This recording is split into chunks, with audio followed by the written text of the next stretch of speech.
É minha segunda vez nessa casa e sempre quando eu venho aqui eu já sou muito abençoado só de entrar nesse clima maravilhoso da presença de Deus que é aqui. E eu quero louvar a Deus pela vida de vocês, quero louvar a Deus pela vida do Leandro, por tudo que ele tem feito e construído nessa casa, pela vida dessa família maravilhosa. E para mim é uma honra estar aqui. Obrigado, Leandro, obrigado por me confiar o seu púlpito, me confiar esse lugar que eu acredito que é um lugar de sangue. E eu subo aqui com muita honra, amém? E eu trago um abraço lá da minha igreja em Brasília, eu trago um abraço da minha família, eu trago um abraço do Nova Geração. E obrigado por vocês serem quem vocês são. Vocês têm mandado pessoas para o Brasil e têm abençoado o Brasil. E eu louvo a Deus pela vida de vocês. Então eu quero começar aqui primeiro agradecendo ao Senhor e honrando a cada um de vocês que tem ofertado, o pastor de vocês na nação brasileira, que tem ofertado as bandas de adoração na nação brasileira, ofertado o Bruno, ofertado o melhor dessa casa no Brasil. Amém? E eu sei que Deus não vai deixar faltar nada aqui. Estou muito feliz. Eu ouvi o Senhor dizer algo para mim há uns anos atrás. E eu vou tentar traduzir isso agora. Sabe, quando Jesus se move, todas as vezes que Jesus se move, uma nova onda de adoração nasce. A cada movimento de Deus, a cada movimento de Jesus, uma nova onda de adoração surge. Então quando você via quando Jesus ele calava a tempestade, quando ele mandava as ondas cessarem, a consequência disso era o prostrar e adorar. A cada movimento de Deus uma nova onda de adoração nasce, amém? A cada estação existe um mover e a cada estação existe uma nova expressão de adoração. Então quando Deus, todas as vezes que Deus vai fazer algo, Ele cresce o nível de adoração. A onda de adoração cresce, o mover de adoração cresce, segundo o mover de Deus. Não existe um mover legítimo de Deus se não existe uma onda de adoração seguindo aquele mover. Não é genuíno, porque a glória é de quem? É dele.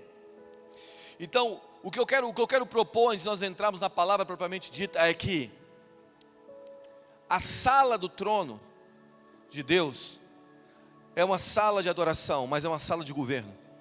O trono de Deus está estabelecido num lugar de governo, então a adoração e governo estão intimamente ligados. Então cada vez que Deus se move fazendo algo, uma onda de adoração nasce e um governo é estabelecido. Está comigo? Então todas as vezes que Deus quer mudar um lugar, na verdade o reino quer se estabelecer, uma onda de adoração vem acompanhando aquilo. Então os anjos estão no céu dizendo santo, santo, santo, é o Senhor dos exércitos. Essa sala também é a sala do trono, que é a sala de governo. Então governo e adoração estão juntos, estão intimamente ligados. Você sabe que o núcleo central de uma cultura não é o palácio do rei. Em Israel principalmente não era o palácio do rei. O núcleo central da cultura judaica é o templo. E a nação de Israel só caía, não era quando o palácio do rei era tomado, mas era quando o templo caía. E por quê? Porque a adoração é o núcleo central de uma cultura, consequentemente é o núcleo central de governo. Olha para quem você adora e você vai saber quem está governando sobre a sua casa. Olha quem os seus filhos têm adorado, você vai saber quem é o governo sobre a sua família. Então adoração é uma expressão de governo, amém? Então a cada tempo, de tempos em tempos, Deus começa uma onda de adoração, que na verdade é uma onda de estabelecimento do reino de Deus. Então você pega os últimos anos da nação brasileira, Deus startou várias ondas de adoração, para quê? Para estabelecer o governo dele. E toda vez que Deus está manifestando algo, está havendo uma explosão de adoração, perceba algo. Perceba o que vem depois daquele movimento. As primeiras palavras depois de um derramar são importantes, elas são a bússola da próxima estação. Deus sempre está nos levando a algo novo, amém? Sempre existe algo novo de Deus. A Bíblia fala que nós andaríamos de glória em glória, de glória em glória. Eu não sei você, mas eu quero andar de glória em glória. Então todas as vezes que eu tenho uma perspectiva futura menor do que uma perspectiva passada menor ou maior do que uma perspectiva futura, eu estou andando errado.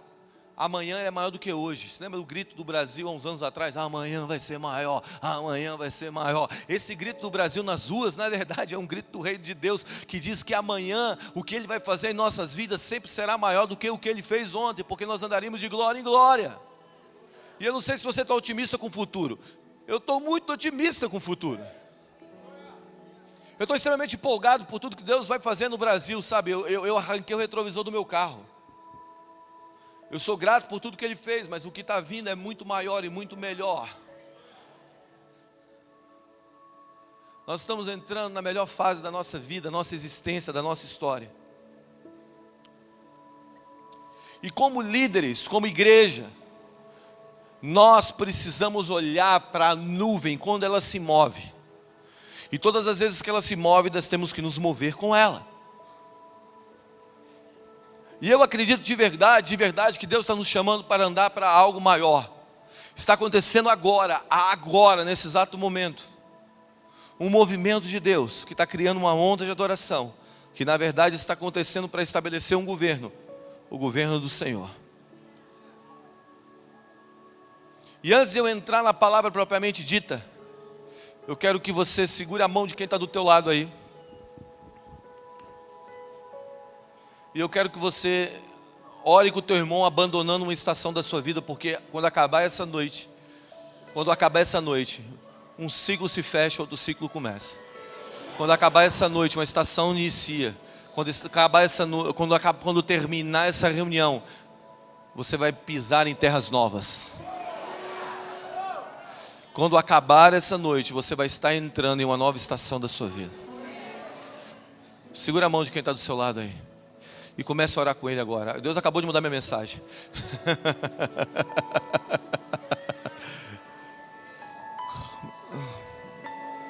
Eu estou mudando a mensagem, Jesus. Obrigado.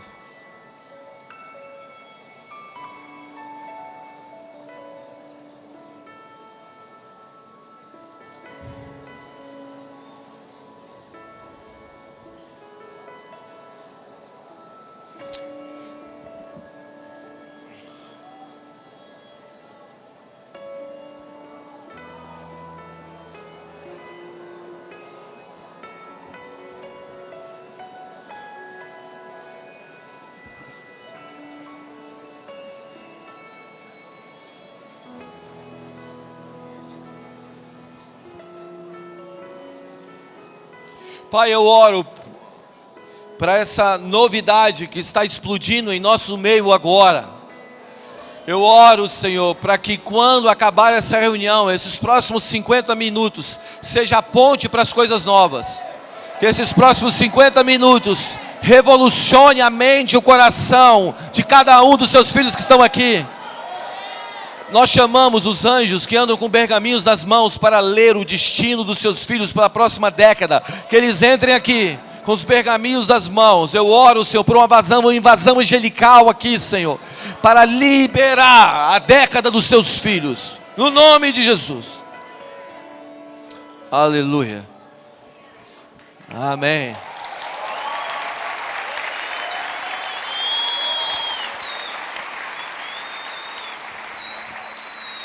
Estão prontos? Eu vou tentar, eu te prometo. Deus acabou de mudar minha mensagem. Eu vou para um lugar que é um campo estranho para mim, mas eu vou tentar. Josué capítulo 1. Era em outro texto, eu te prometo que é. Sucedeu depois da morte de Moisés, servo do Senhor, que ele falou a Josué, filho de um servo de Moisés, dizendo: Moisés, meu servo, é morto. Dispõe-te agora, passa este Jordão, tu e todo este povo, a terra que dou aos filhos de Israel. Todo lugar que pisar a planta dos vossos pés tenho dado, como eu prometi a Moisés. Desde o deserto do Líbano até o grande rio Eufrates, toda a terra dos heteus, até o mar grande, para o poente do sol será o vosso limite. Ninguém te poderá resistir todos os dias da tua vida. Como fui com Moisés, assim também serei contigo, e não te deixarei, nem te desampararei. Ser forte e corajoso, porque tu farás esse povo herdar a terra que sob juramento prometi aos teus pais. Tão somente ser forte e muito corajoso, para teres cuidado de fazer segundo toda a lei que meu servo Moisés te ordenou. Dela não te desvies nem para a direita nem para a esquerda, para que seja bem sucedido por onde quer que andares. Sabe, quando você lê esse texto, você vê o fim de um ciclo, o início de um novo ciclo. Eu acho que nós já ouvimos bastante isso, mas eu quero ser bem intencional nessa noite, para apontar essa nova onda que Deus está começando. A Bíblia diz aqui que Deus visita um homem. E quando Deus visita esse homem, ele começa a expor o seu plano para a próxima estação. Entenda algo, um homem com experiência, ele sempre irá mais longe do que um homem com informação. Você pode ter muita informação na tua vida, mas um homem que tem uma experiência, ele sempre irá mais longe. Então o que Deus estava fazendo aqui com Josué? Deus estava dando uma experiência real com ele, porque a próxima estação da vida de Josué viria baseada naquela experiência. Então preste atenção no que Deus está fazendo agora. Deus quer te dar experiências. Talvez nessa noite seus ouvidos vão fechar para a minha palavra e você vai começar a ter um encontro com o Senhor. Vá nesse encontro. Esqueça o que eu estou falando, se for necessário. Sabe, se Deus for te enchendo, sabe, deixa Deus te encher. Porque um homem com experiência sempre vai mais longe do que um homem com informação. Que essa palavra hoje não seja uma informação, mas provoque uma experiência. Então Deus está dando uma experiência a Josué, e aquela experiência que está vindo a Josué está apontando os próximos passos dele e de toda uma geração. Aquela geração seria impulsionada através daquela experiência. Sabe, nunca um encontro pessoal é apenas pessoal. O encontro pessoal, ele começa a se tornar então um encontro institucional, porque um avivamento nacional começa através de um avivamento pessoal. Quando aquilo que Deus está fazendo em você vai te empoderar para que você vá e faça aquilo que Deus fez em você com outros. E é assim, a grande verdade é que o reino de Deus, ele não está aqui nem ali, o reino de Deus está em você. Então aquilo que acontece em você é tão importante como aquilo que está acontecendo através de você. Não é original algo através de nós que não aconteceu em nós. Você está aí? Então tudo que Deus vai fazer em algum lugar, Ele não vai fazer em algum lugar, Ele vai fazer em alguém, para que alguém faça em algum lugar. E agora Deus está visitando Josué, Ele está dizendo o seguinte: Josué, o negócio é o seguinte, eu vou levar vocês a possuírem todas as promessas. Eu não sei você, mas esses dias agora eu estou relembrando as promessas de Deus. Não as minhas, as promessas do Brasil. E existem várias promessas do Brasil, que o Brasil seria celeiro de missionários para o mundo. Você acredita nisso? Que o Brasil seria um exportador de avivamento para as nações. Você acredita nisso? Que o Brasil enviaria homens que incendiariam o mundo. Você acredita nisso? Eu peguei todas essas palavras. Eu me lembro que eu estava numa reunião em Goiânia há muitos anos atrás, e estava uma mulher chamada Cindy Jacobs nessa reunião. E eu era um guri, sabe quando você é um gurizinho assim? Eu era um gurizinho, meu pai tinha acabado de voltar do avivamento da Argentina, estourou um avivamento na Argentina com Ed Silvoso, Carlos Anacondia, sabe, tinha tantos homens de Deus lá, e meu pai tinha voltado desse avivamento da Argentina, era tão forte o que estava acontecendo na Argentina, que eles estavam diferenciando milagre de milagre extraordinário. Então, lá careca estava nascendo cabelo, aleluia, irmãos, há esperança. Estava havendo muitos milagres criativos acontecendo lá, e eles estavam literalmente abalando a Argentina. No meio de todo esse mover, uma onda de adoração nasceu com Marcos Barrientos. Eu me lembro que a primeira vez que eu vi um CD com 4 faixas espontânea foi com Marcos Barrientos. Ele cantando: levantamos o nome sobre a Argentina. Aí você via essa presença de Deus enchendo o estádio, sabe? Anacondia, ele começou a fazer encontros nos estádios, tinha tanta unção, que ele botava um time para ministrar dentro do estádio e um time fora. Que ele falava assim: eu vou começar a orar, e as pessoas começaram a ser libertas aqui dentro e lá fora. Pessoas serão curadas aqui dentro e lá fora. E ele falava: vem Espírito Santo. O Espírito Santo enchia o estádio, ou o ginásio, transbordava para o lado de fora, e tinha gente que vinha passando de bicicleta, caía endemoniado lá de fora, eles arrastavam para dentro.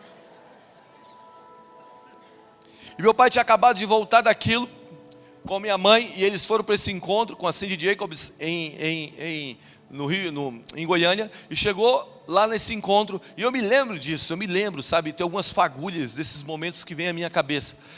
Eu me lembro assim, a Cindy Jacobs profetizando sobre o Brasil, dizendo: o Brasil era quebrado. Quem aqui é mais velho sabe que o Brasil, a água que você comprava de manhã, à tarde você ia comprar, o dinheiro que você comprava de manhã, você não comprava à tarde a mesma água. Sabe, o Brasil tinha uma inflação que era disparada. Então o cara recebia o salário do mês, ele matava o emprego à tarde para correr para poder fazer compras, porque no final do dia o salário que ele recebeu de manhã já não era o mesmo valor, era de verdade, era desse jeito. E assim de dia que os profetizou assim: Deus me mostra que Deus vai trazer um avivamento sobre o Brasil vai levar esse avivamento para as nações da terra. E no meio desse avivamento, Deus vai trazer uma moeda ao Brasil, uma moeda, a economia do Brasil vai se estabelecer, e essa moeda vai ser uma moeda real. Ela profetizou que a moeda seria real, mas ela não sabia que o nome da moeda seria real.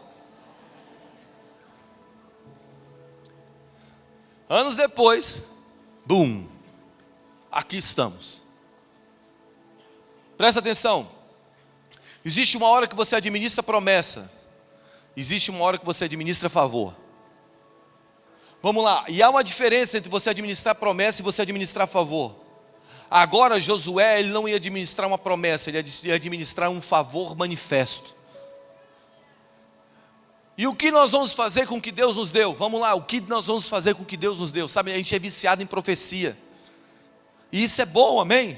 É bom você ter palavras proféticas. Mas presta atenção, Deus já falou o que Ele ia fazer, e Ele já está fazendo o que Ele disse que ia fazer, e já está apontando aquilo que Ele irá fazer no futuro.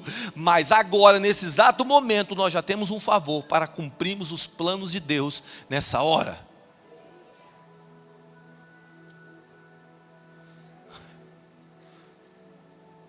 E como é isso, Guga? Como eu vivo esse favor agora?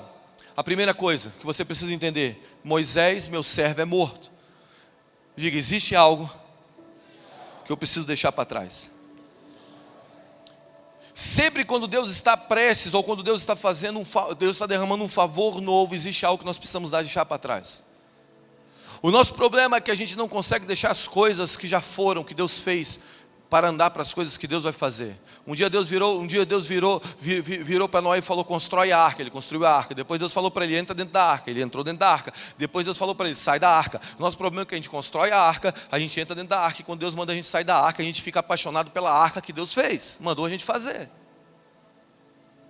E agora nós estamos tão agarrados na palavra que Deus falou no passado, que nós não estamos conseguindo andar para o futuro. Presta atenção, Moisés é morto. O que tem que morrer na tua vida para você pisar na promessa e administrar o favor? O que você tem que deixar para trás? Muitas vezes você tem que deixar para trás aquilo que Deus fez na última estação. Muitas vezes você tem que deixar para trás as mágoas. Muitas vezes você tem que deixar para trás a dor. Muitas vezes você tem que deixar algo para trás.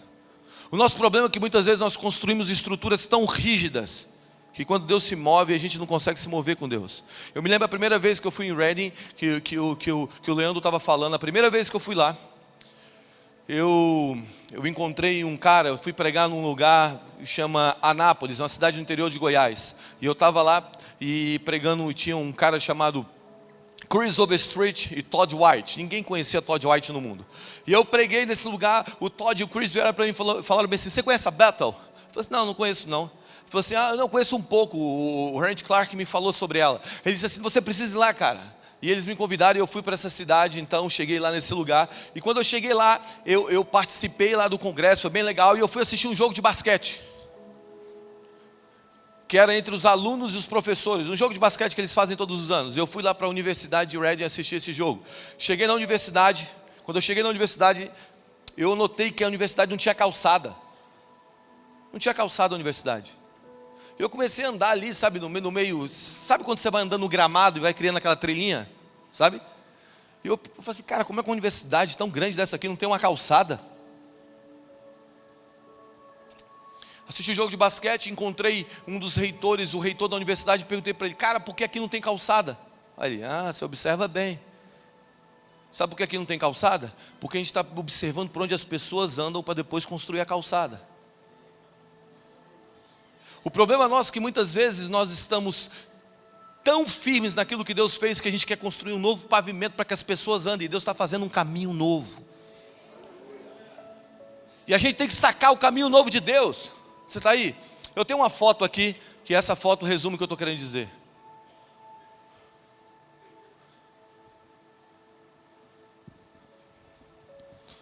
Estou tentando fazer uma collab das duas mensagens minhas. Eu trouxe uma foto.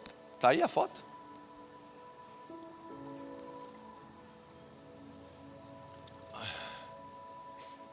Está faltando um pedaço dela.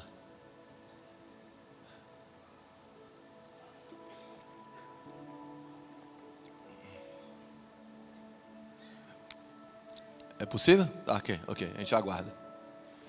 Essa foto traduz um pouco do que eu acredito que nós devemos deixar. Se for, eu continuo. Vai demorar um pouco? Se for demorar? Deu? Ok, aqui. Eu não sei se dá para você ver direito, mas eu não sei o que você acha de errado nessa foto. Você viu? A ponte está fora do lugar, o rio está passando e a ponte está aqui embaixo, aqui, ó, errada. O que você acha que está errado? Ah, construir a ponte no lugar errado. Não construir a ponte no lugar errado. O rio que mudou de direção. Sabe qual é o nosso problema? A gente cria estruturas tão rígidas que o rio muda de direção e a gente não consegue levantar e se mover para onde o rio está. Você está aí?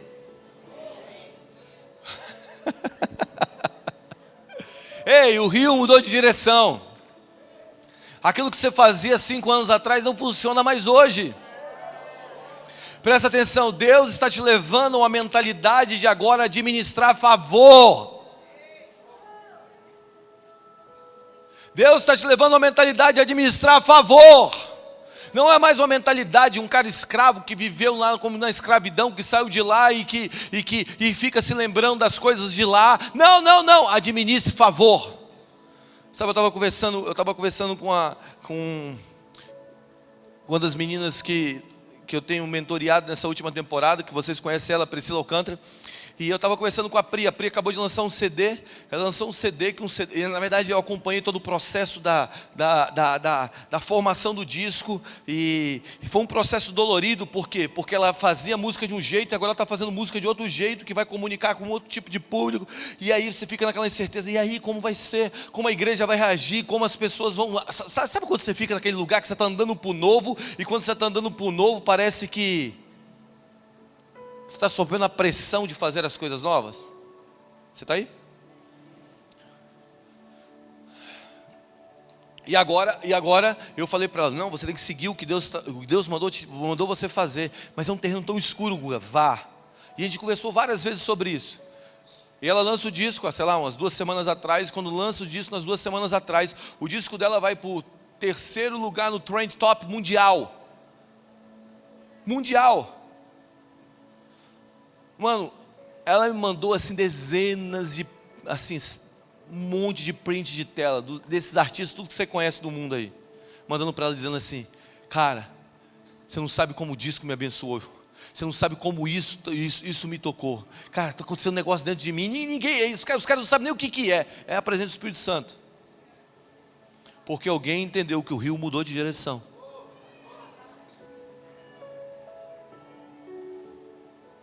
Moisés é morto.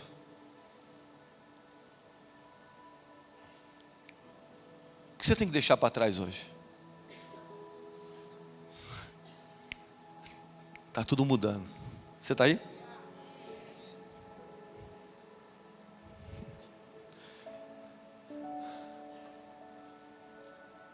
E Deus continua dizendo com Moisés: dispõe-te agora e passa o Jordão, e o lugar onde você pisar a planta dos pés, te estarei dado. Diga, pisar na planta dos pés. A segunda coisa, você precisa se envolver com aquilo que Deus está fazendo. Não adianta, presta atenção, não adianta você pensar que as coisas vão cair do céu. Deus não vai te confiar algo que você não esteja disposto a lutar por aquilo.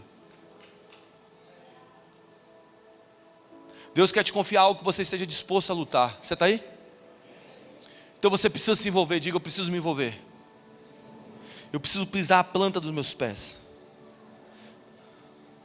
Escute.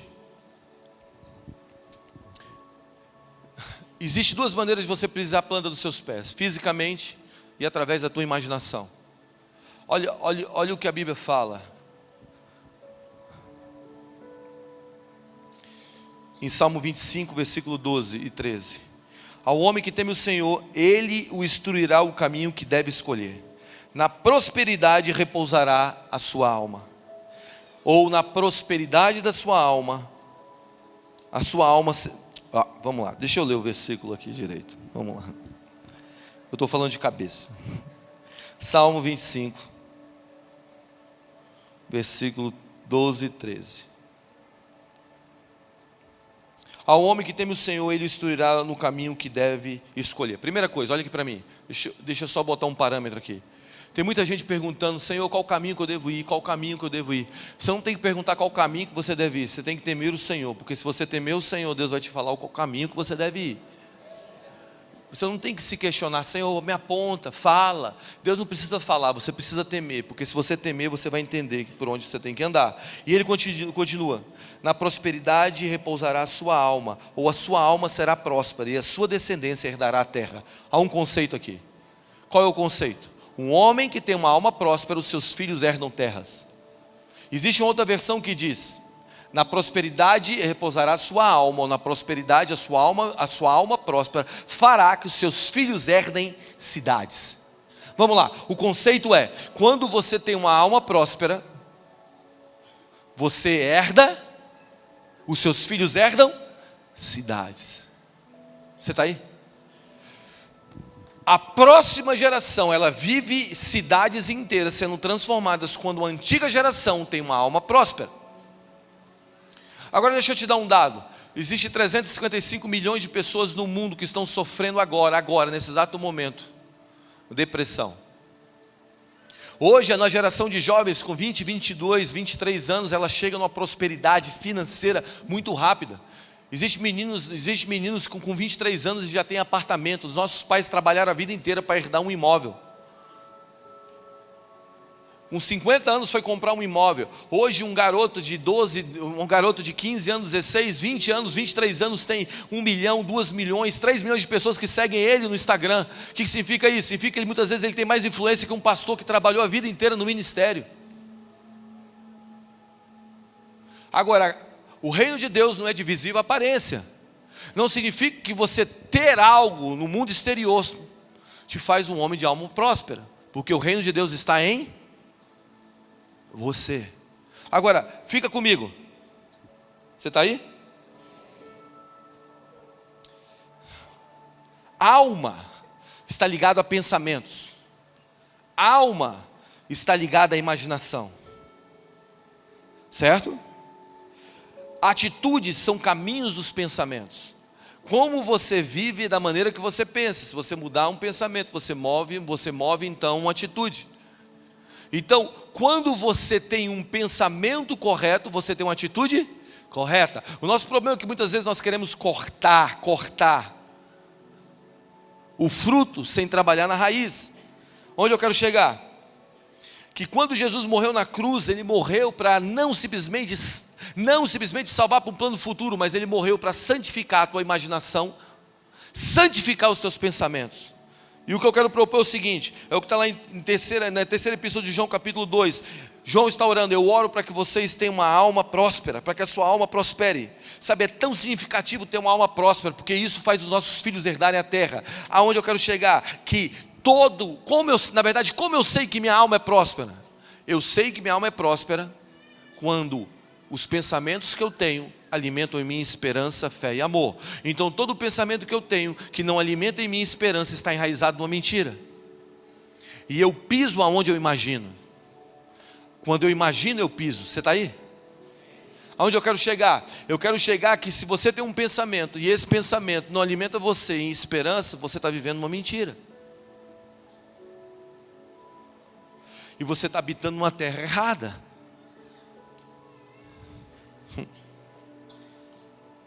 E isso está impedindo que a próxima geração possua cidades.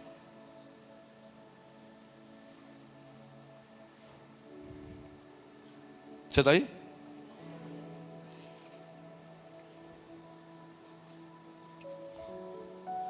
Então todo pensamento que você tem em você, que você não alimenta em você, esperança, está enraizado na mentira. E Deus quer te dar os pensamentos dele, amém? Você se lembra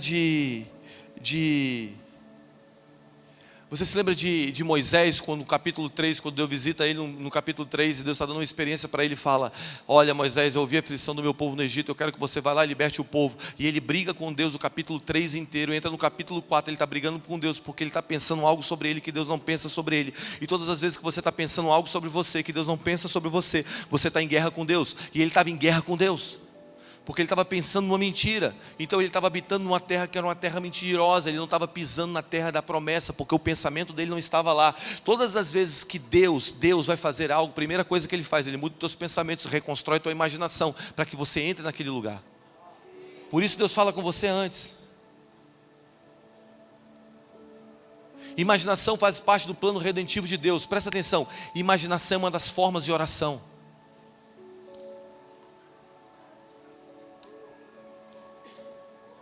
Você sabe que a palavra imaginação foi tirada da igreja na Reforma Protestante, sabia disso? Porque está ligado à imagem.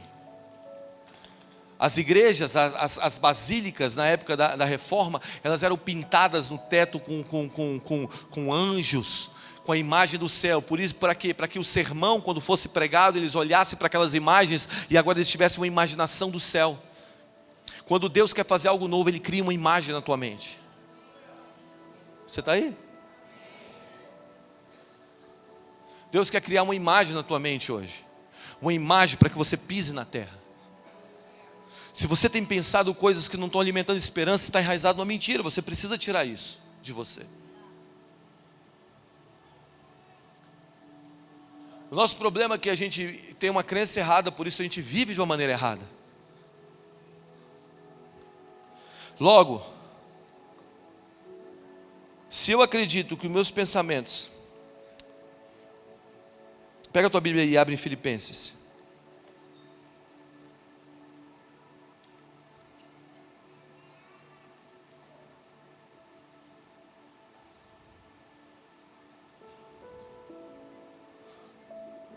Filipenses capítulo... Só um minutinho eu já te falo. Sumiu tudo aqui.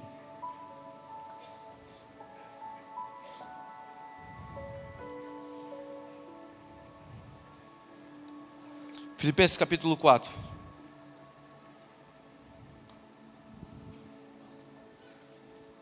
Versículo 8. Você entendendo que Deus quer te dar uma terra a partir da tua imaginação, dos teus pensamentos, então o que deve ocupar a minha mente para mim possuir a terra? Está lá em Filipenses capítulo 4, versículo 8. É isso que precisa ocupar os teus pensamentos. Vamos lá. Finalmente, irmãos, tudo que é verdadeiro, tudo que é respeitável, tudo que é justo, tudo que é puro, tudo que é amável, tudo que é de boa fama, se alguma virtude há e se algum louvor existe, seja isso que ocupe os vossos. Vamos lá, o que deve ocupar os meus pensamentos? 5 coisas: tudo que é verdadeiro, tudo que é respeitável, tudo que é justo, tudo que é puro, tudo que é amável, tudo que é boa fama, se alguma virtude há, isso ocupe os meus pensamentos. O que deve ocupar os seus pensamentos? Tudo que é puro, é isso que deve ocupar os teus pensamentos. Então quando Deus quer te dar algo novo, quando Deus quer mudar o caminho, te estabelecer em algo novo, a primeira coisa que Ele começa a fazer é transicionar os seus pensamentos e a sua imaginação para algo novo. Porque no reino de Deus a audição é mais importante do que a visão. Então como Deus te dá uma imagem dos céus? Através da voz dele. Você lembra quando o profeta foi colocado num vale de ossos secos? Deus virou para ele e falou: será que esse vale pode ter vida? O que Deus estava fazendo? Provocando uma imaginação. Comece a dar crédito à tua imaginação. Sabe, muito do que vai ser construído, na verdade, a edificação da vida vem por aquilo que nós imaginamos. Assim como pensa a sua alma, assim.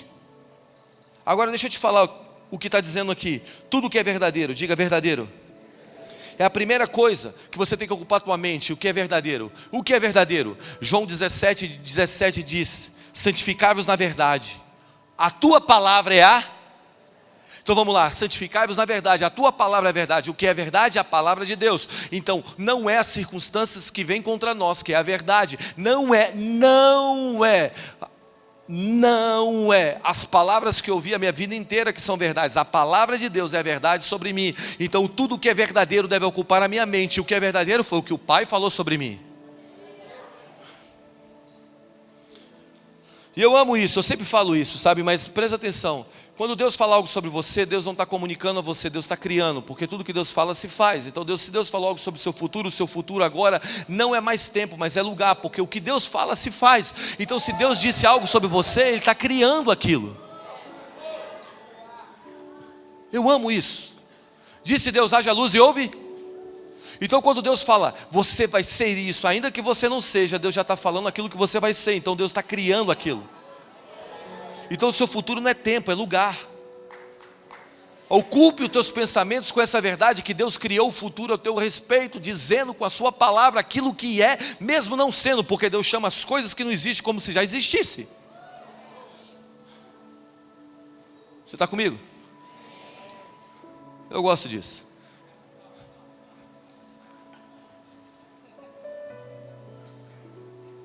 Isso é viver na verdade. Aí você fala assim, cara, Deus está falando umas coisas malucas para mim, eu não tenho nem como acreditar no que Ele falou. É mesmo, é. Ele sempre faz isso, Ele gosta de fazer essas coisas. O engraçado é que os discípulos permaneceram antes de serem. O que Jesus falou? Vocês são apóstolos. Lá, um daquele apóstolo era um traidor, outro, todo mundo, o outro era um louco que andava com a espada na mão, queria cortar a cabeça de todo mundo. Sabe, aqueles caras não eram nada. E Jesus fez eles se tornarem, fez eles permanecerem antes de se tornarem. O valor de Deus é, eu te falo algo que você ainda não é, e eu quero que você permaneça nesse lugar, para que um dia você se torne.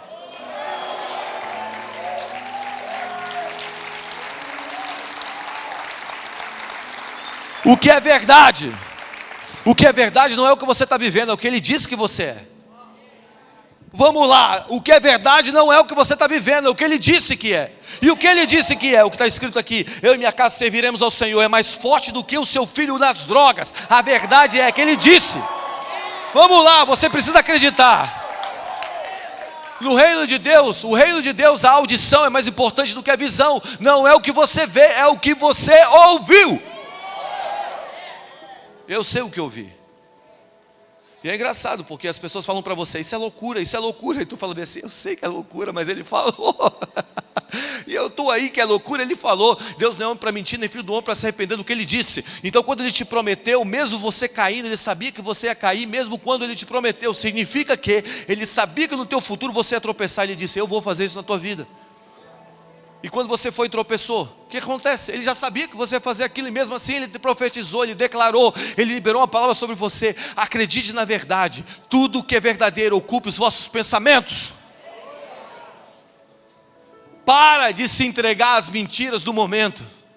Você está vivendo uma fagulha de tempo, Deus está fora do tempo, olhando para o tempo e dizendo, ei, isso é só uma fagulha de tempo. E Ele continua dizendo, tudo que é respeitável. O que é respeitável? Respeitável é honra. Ocupe os seus pensamentos naquilo que honre a Deus. Os seus planos. Ocupe os seus pensamentos com aquilo que honra a Deus. O que honra a Deus? Os planos dele. Eu amo isso, porque eu conto sempre uma história, a história dos dois homens que foram presos porque estavam pregando o evangelho. Eles estavam lá, Paulo e Silas são pregos, jogados na cadeia, no cárcere inferior, perto da meia-noite. Deus manda um terremoto, abre as cadeias, e quando Deus abre as cadeias, eles estão ali, presos. Deus abre as cadeias, um guarda é contratado para poder cuidar deles. Deus abre as cadeias, o guarda acorda, vê as cadeias abertas, pega uma espada para se matar. Paulo e Silas gritam de dentro da cadeia e não lance a mão sobre você. Presta atenção, o que faz dois homens, depois de apanharem e ficarem na cadeia, mesmo Deus abrindo a cadeia? A honra pela missão. Você está aí? Tem muita gente que está vivendo pelo livramento e está perdendo a missão, mas tem gente que está vivendo pela missão e sempre está tendo livramento. O nosso problema é que a gente está vivendo sempre pelo livramento, gente. E a igreja não é um lugar que você vem para ser livre de algo. A igreja é um lugar que você vem para cumprir a tua missão. E Deus te dá livramento em consequência disso. Então mantenha o seu pensamento naquilo que é respeitável. E respeitável é viver em honra ao chamado dele. E aí você vai estar imaginando a terra que Deus vai te levar. E ele diz, tudo que é justo, diga justo. O que é justo? Justo é ser justiça. Justiça está ligada ao pagamento exato pelo trabalho realizado. Vamos lá, se você trabalha 30 dias, quanto você tem que receber? 30 dias. Se você trabalha 25, qual é o salário justo pelo trabalho? 25 dias. Se você trabalhou 10 dias, qual é o salário? É o salário de 10 dias, ok? Mas nós não estamos vivendo no nosso trabalho, nós estamos vivendo no trabalho dele. E qual é o trabalho de Jesus? Está consumado. Então presta atenção, aqui a coisa embaça. Por quê? Se você não manter o seu pensamento naquilo que é justo, e justo é o que Jesus fez, você sempre vai viver no evangelho de performance, achando que é você. E não é você, não é o seu trabalho, é o trabalho dele e você. Eu vou te dar 2 exemplos disso. Um deles é Uzá e Obed-edom, ok? Uzá é o quê? É aquele homem que bota a mão na arca. Você lembra que Davi está tentando trazer a arca? Davi amava a presença de Deus. Ele está tentando trazer a arca para casa para Jerusalém, para a casa do Senhor em Jerusalém. E ele pega uma carruagem nova, sabe? Ele pega a BMW da época, a top das galáxias. Ele bota ali a arca naquele carro maravilhoso. Ele está tentando trazer. E a Bíblia fala que a arca, que a carroça balança, a arca vai cair. Uzá estende a mão e bota a mão na arca e morre. Acho que a maioria da gente sabe que o nome Uzá significa força do braço. Ok? Então ele tentou segurar a presença pela força do braço. Morreu. Aí Davi fica desgostoso, bate na casa de um filisteu, chamado Obed-edom, e fala o seguinte: a arca vai ficar na tua casa. Ok, não sei nem o que é isso, mas bota aí. Sabe, eu fico imaginando, cara. Algo. Um tentou segurar a arca pela força, perdeu. O outro simplesmente recebeu sem entender. E eu fico imaginando Obed-edom acordando de manhã do outro dia. E segundo Flávio Joséfos, que é um historiador hebreu, diz que Obed-edom era um homem pobre, quebrado. E eu fico imaginando Obed-edom acordando na manhã seguinte dizendo: cara, tem um negócio estranho aqui, né? A atmosfera está diferente da minha casa, né? Eu fico imaginando no terceiro dia ele dizendo: rapaz, as minhas cenouras eram desse tamanho, está desse tamanho. Rapaz, eu não vendia nada lá na minha vendinha está bombando. Mano, eu acordei de manhã, está tudo diferente. Por quê? Porque um apenas recebeu. Presta atenção, existe coisas que você luta, mas existe outras que você apenas recebe. A justiça de Deus não é para você lutar por ela, é para você receber ela. Tudo que é justo é aquilo que você recebe. Eu vou tentar ser melhor. Você se lembra quando Jacó está velho, os olhos dele estão ficando escuros, e José, o filho de Jacó, traz os seus 2 filhos para que o pai abençoe? Você lembra disso? Ele tinha 2 filhos, Manassés e Efraim. Manassés era o filho mais velho, Efraim era o filho mais novo. Agora, fica comigo, cola aqui comigo. Se você esquecer tudo, não esquece essa história dessa noite. Eu quero te dar um panorama histórico disso aqui. Segundo a cultura judaica, o filho mais velho, ele tinha o direito da bênção da mão direita. Ok? A mão direita é a bênção maior. A mão esquerda é a bênção menor ou a maldição. Então quando o sacerdote saía do Santo dos Santos, ele levantava a mão e colocava a mão assim, igual o Dr. Spock. E ele abençoava ou amaldiçoava. Se ele levantasse a mão direita, a bênção viria. Se ele levantasse a mão esquerda, era uma palavra de juízo. E todo mundo falava: traz os cabritos, a gente precisa matar mais animal. Agora, o filho que nasceu, o primogênito, ele tinha o direito da bênção da mão direita, que era a bênção maior. O filho que nasceu no dia errado, ele não escolheu, ele nasceu no dia errado, ele tinha o direito da bênção da mão esquerda. Está comigo? Está comigo? Então Jacó está velho, José traz os 2 filhos, os olhos de Jacó já estão escuros, e ele vai botar os 2 filhos, um do lado direito e um do lado esquerdo. Quem está do lado direito? Manassés. Quem está do lado esquerdo? Efraim. Mas quando o pai vai abençoar os filhos, a Bíblia fala que ele cruza os braços. E o que tinha o direito de receber a mão esquerda, recebe a mão direita, no caso Efraim.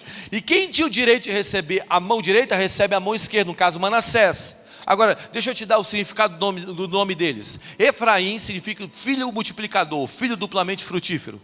Manassés significa filho esquecido. E quando eles cruzam os braços, José vira para o pai e fala assim: pai, tem algo errado, você está fazendo errado, você está cruzando os braços. Jacó vira para José e fala: não sabe de nada, inocente. Você não está entendendo o que está rolando aqui? E ele falou, eu sei o que eu estou fazendo. E ele abençoa, com os braços cruzados. E agora, aquele que nasceu no dia errado se torna frutífero, e aquele que nasceu no dia certo se torna filho esquecido. Agora, isso é uma verdade sobre nós, porque há 2000 anos atrás o Pai cruzou os braços. Quando o braço se cruza, o Pai cruza os braços, o que se forma? A cruz. E o filho mais velho está pregado na cruz e está dizendo, Eli, Eli, lama sabachthani. Deus meu, por que me desamparaste? Por que você me esqueceu? E o filho que era para ser lembrado se torna esquecido. Para quê? Para que o filho que nasceu no dia errado se torne lembrado.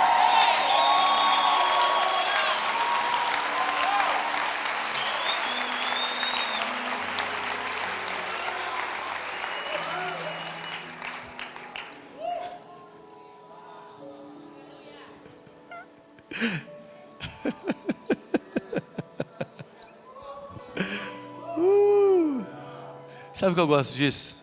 É porque quando todo mundo fala bem assim, cara, você não vale nada. Eu falo bem assim, é mesmo. Quando esses haters malucos aparecem na internet bombardeando a gente fala assim, é mesmo. Eu sou um filho amado. Sabe qual é o problema? Esse é o problema. O problema é que a gente vem para a igreja e a gente fica assim, Senhor, eu te amo tanto. O que você quiser eu faço. Presta atenção. Isso não tem nada a ver com o reino. Dois homens, escuta isso, 2 homens, um chamado Pedro e outro chamado João, estão na mesa da ceia. Jesus fala da sua morte, Pedro levanta e fala assim, Jesus, eu te amo, eu vou dar a minha vida por você, aonde você for eu irei. Jesus fala, e aí? Você vai me negar 3 vezes até o galo cantar, porque ele estava falando, eu te amo. Outro homem, chamado João, e ele diz, eu sou o discípulo a quem ele ama. Um homem está dizendo, eu te amo. O outro está dizendo, eu sou amado por ele. Quem você acha que foi mais longe? O homem que estava dizendo, eu te amo, ou o homem que falou, eu sou amado por ele? Presta atenção, não é o tanto que você ama ele, mas é o tanto que ele te ama. Não é a tua força em amá-lo, mas é a força de sentir o amor que ele tem por você. Isso é a justiça dele. Você está forçando algo. Presta atenção, você está tentando viver na tua justiça. Não, tudo que é justo é tudo que ele fez. Eu amo isso, cara.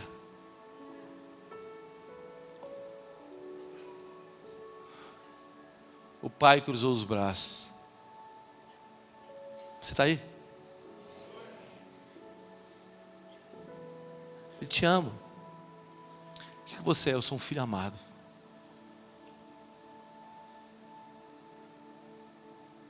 Você é um pregador? Não, eu sou um filho amado.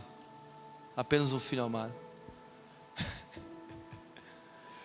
Se você viver isso, tudo está definido na tua vida. Sabe o que eu quero propor nessa noite? Que se você viver na justiça do Filho, você vai entender tudo que é amável, é esse amor que vem dele. Tudo que é de boa fama, vai estar na tua mente. E aí você vai começar a ter a imaginação para entrar nessa terra que Deus está prometendo a nós. Porque o que antecipa um romper é a maneira que você imagina. Deus quer santificar os teus pensamentos, Deus quer santificar a tua imaginação. Presta atenção, é a hora de nós abraçarmos aquilo que já foi feito.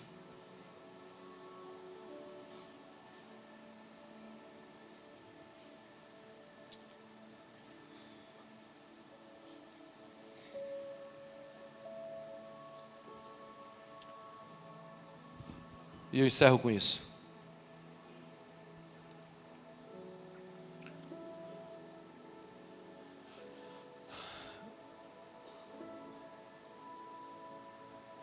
Deus vira para Josué e fala, ser forte e corajoso. Diga força, coragem.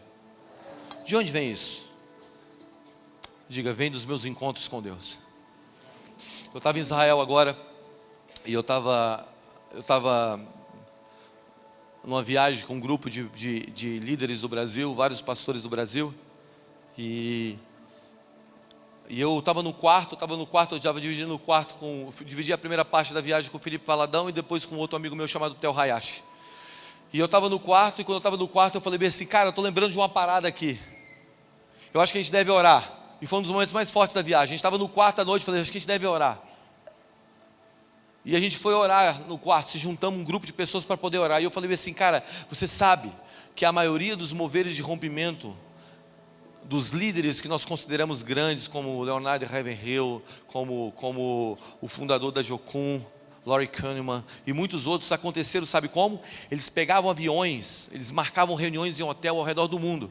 E eles pegavam aviões, viajavam, olha isso, Lê. Eles chegavam no hotel, alugavam um quarto de hotel, eles subiam para o quarto de hotel e passavam um dia inteiro orando. No final do dia, ou no outro dia, eles pegavam um avião e voltavam para casa. E diz que um dos encontros deles foi Leonardo Ravenhill e Laurie Kahneman se encontraram em uma cidade para poder orar num quarto de hotel. E quando eles começaram a orar, Leonardo Ravenhill virou e falou assim, ei, eu tenho uma palavra. Deus está me mostrando que Deus vai fazer algo em Kona, no Havaí. E Deus tinha acabado de falar para o Lauren e eles tinham acabado de comprar uma terra em Kona, no Havaí, para construir a Universidade das Nações. E ele ficou calado. Passou, eles continuaram orando, chegou na parte da tarde, Leonardo Ravenhill vira novamente e fala assim, ei, eu tenho uma palavra. Deus está me falando para a gente orar de novo por Kona, no Havaí, porque Deus vai fazer algo lá. Aí ele falou assim, deixa eu te dizer algo, eu acabei de comprar uma terra lá para construir uma universidade. E muitos dos moveres aconteceram nesses hotéis, nesses encontros de líderes que se juntavam para orar um pelos outros e profetizar sobre a nação. E eu falei, cara, eu acho que a gente deve fazer isso, cara.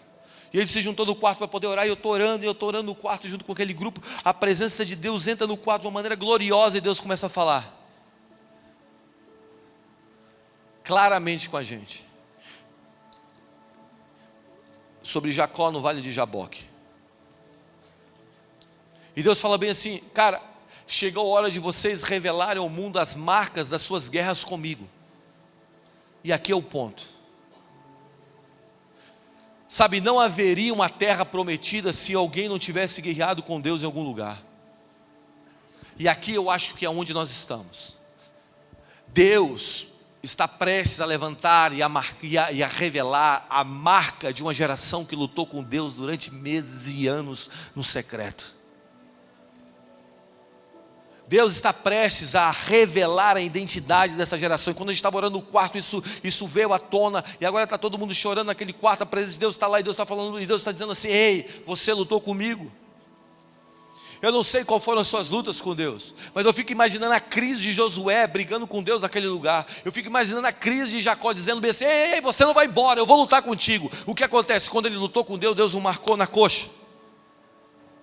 E agora o nome dele não era mais Jacó, é Israel. O que eu sinto é que Deus está transicionando uma geração de um nome pessoal para um nome nacional, porque essa geração tem brigado com Deus. Quais são as suas guerras com Deus? Quais são as suas marcas nessas batalhas? Está na hora, escuta o que eu estou dizendo, está na hora de Deus pegar uma geração que brigou com Ele, que foi marcada com Ele, e transicionar do secreto para o nacional. Jacó, Israel.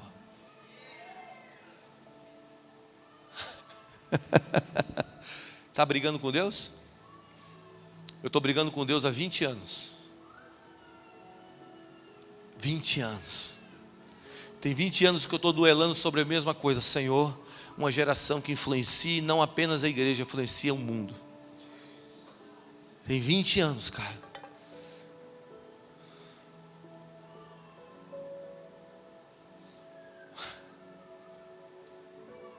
É hora de você, presta atenção, é hora de Deus pegar suas orações escondidas, é hora de Deus pegar, a revelar o teu quarto para o mundo.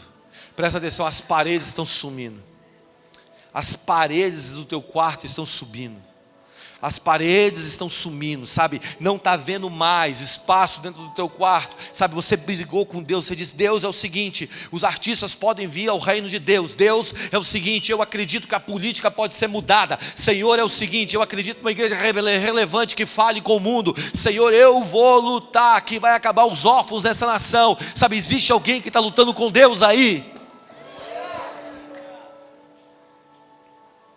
Está chegando a hora de você deixar de ser Jacó, para você se tornar Brasil.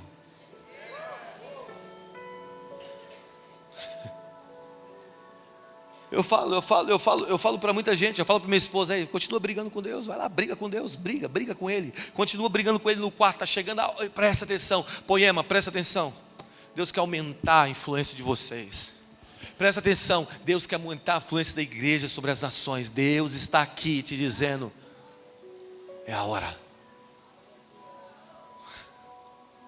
Sabe o que eu ouço?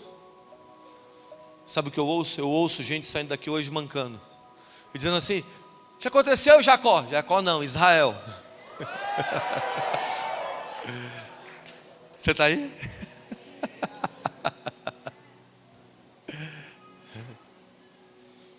Quando vai acontecer isso?